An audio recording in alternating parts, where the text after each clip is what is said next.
आप सभी को जय मसीह। और आज हम पढ़ेंगे यिर्मयाह उसके 26 अध्याय उसके 2 आयत से पढ़ेंगे।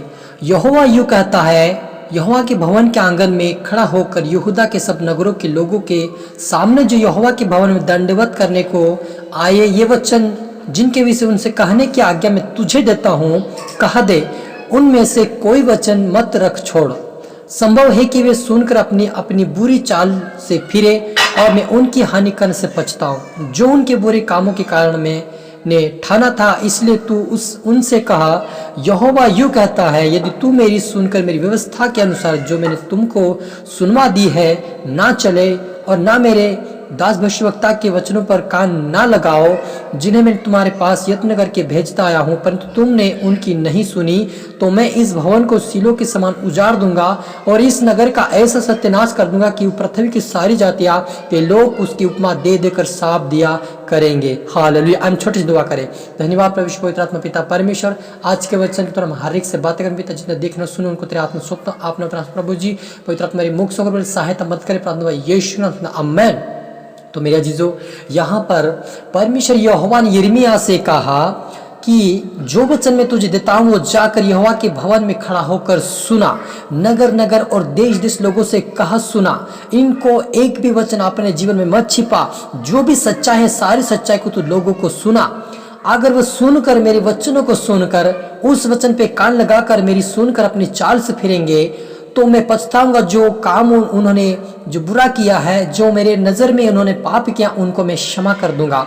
अगर मेरे भविष्यवक्ता उनके बीच में जाकर ये वचन सुनाए और आप भी जाकर सुनाओ, और यदि आपकी भी बात ना माने तो मैं क्या करूंगा, मैं सीलों के समान उस नगर को ऐसा सत्यान कर दूंगा कि पृथ्वी की सारी जातियां उनके ऊपर उपमा दे देकर शाप दिया करेंगे और उसकी मजाक उड़ाएंगे। तो मेरे अजीजों, यहोवा परमेश्वर हम हर एक को चुनकर अलग किया है ताकि हम उसके मार्ग पे चले, लेकिन जो परमेश्वर का वचन सुनकर अनसुना करे उनसे कहना कि अभी भी अपनी बुरी चाल से फिरो, अभी भी मौका है, तुम पश्चाताप करो, अभी भी मेरे पास आओ, मेरे वचन को सुनो। जो मेरे दास आते, जो मेरे भविष्यवक्ता, उनकी बातें सुनकर तुम अपने चाल चलन अपने मन को फिराओ, तो मैं तुम्हारे ऊपर जो मैं विपत्ति डालने पर हूँ वह विपत्ति तुम्हारे ऊपर नहीं डालूंगा और मैं तुम्हें बचाऊंगा।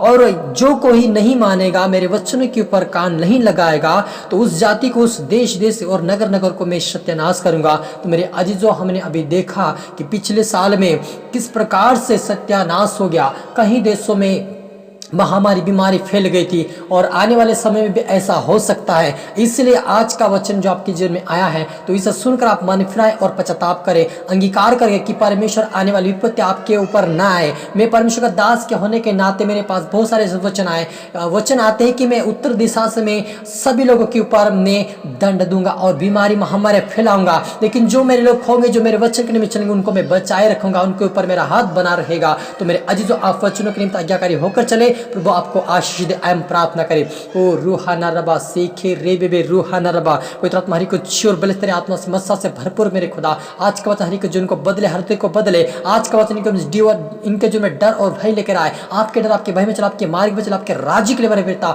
हरि को तेरा आत्मा सौंपता, हरि को तेरे जीवन में, ओ हरि के जीवन में पिता तेरा आत्मा जा हरि को छुए, ब्लेस करे, आशीष करे तेरे जीवन। ओ पिता तेरा सामर्थ्य अभिषेक इनके जीवन में डाल दे मेरे पिता, इनको समझ बुद्धि ज्ञान खोल दे, तेरे आत्मा मस्सा से भर दे मेरे खुदा। सब पुत्र आत्मा सौंपता खुदा। प्रार्थना धन्यवाद, प्रार्थना यीशु के नाम में, आमीन।